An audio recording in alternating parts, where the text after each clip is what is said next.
Chairman Whitfield, Ranking Member Rush, members of the subcommittee, my name is Jonathan Lesser. I'm the President of Continental Economics. I began my professional career almost 30 years ago as a load forecaster for Idaho Power. Over the years in my work for government, industry, and as a consultant, I've been involved with and researched many facets of the energy industry, as well as corresponding policy issues at both the national and individual state levels. I appreciate your invitation to be here today to discuss the reliability challenges confronting us as we seek to integrate intermittent resources onto the grid. I am appearing today on my own behalf, and the views expressed in my testimony today are mine and mine alone. Integration costs can be broken down into two categories. The first category includes the cost of ensuring the power system is operated safely and reliably from moment to moment.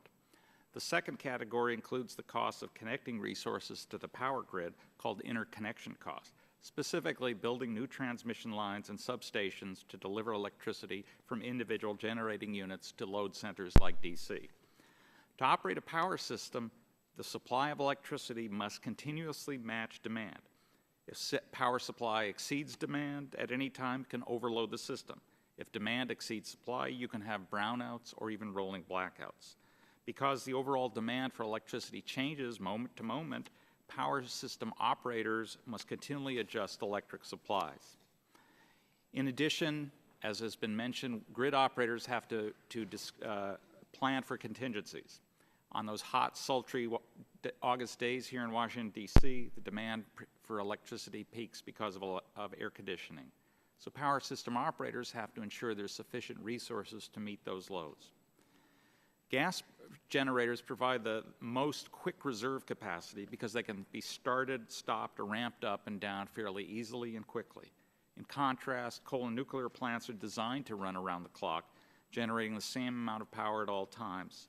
Starting up a nuclear plant, for example, can actually take several days.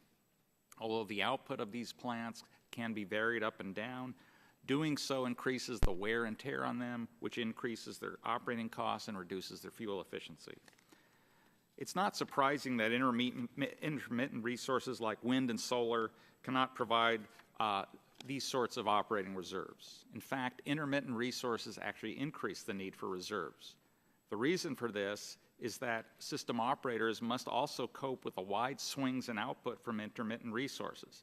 That, in a nutshell, is what integrating intermittent generating resources is all about and why it's both challenging and costly. Chicago's experience during last July's heat wave provides a compelling example.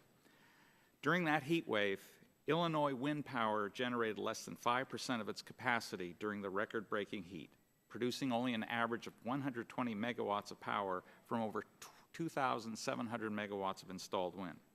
On July 6, 2012, when the demand for electricity in northern Illinois and Chicago hit a record of over 22,000 megawatts, the average amount of wind generation that day was a virtually non-existent 4 megawatts.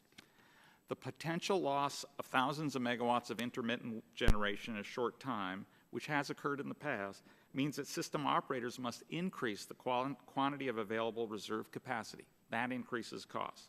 It is as if thousands of vehicles have their engines idling, waiting to run on the possibility they are needed. One such study, for example, by the American Tradition Institute found reliability-related transmission losses and costs for Texas alone are over $1 billion per year. In regions with wholesale electric markets, system operators use next-day forecasts of availability and demand to determine how they will operate the power system. Although even wind advocates acknowledge wind's inherent intermittency, they claim wind generation can be predicted accurately several days in advance, allowing system operators to reduce, if not eliminate, the impacts of wind's volatility. Forecasts and operational data in areas including Texas, as well as in European countries, show that's not the case. The other thing about that's causing this problem to be severe is that subsidies such as the PTC and renewable portfolio standards, plus the socialization of most integration costs, have increased reliability concerns. As Commissioner Donna Nelson of the Texas Public Utility Commission stated last year, the market distortions caused by renewable energy incentives are one of the primary causes, I believe, of our current resource adequacy issues. This distortion makes it difficult for other generation types to recover their costs and discourages investment in new generation. And I will leave it at that. Thank you very much. I look forward to your questions.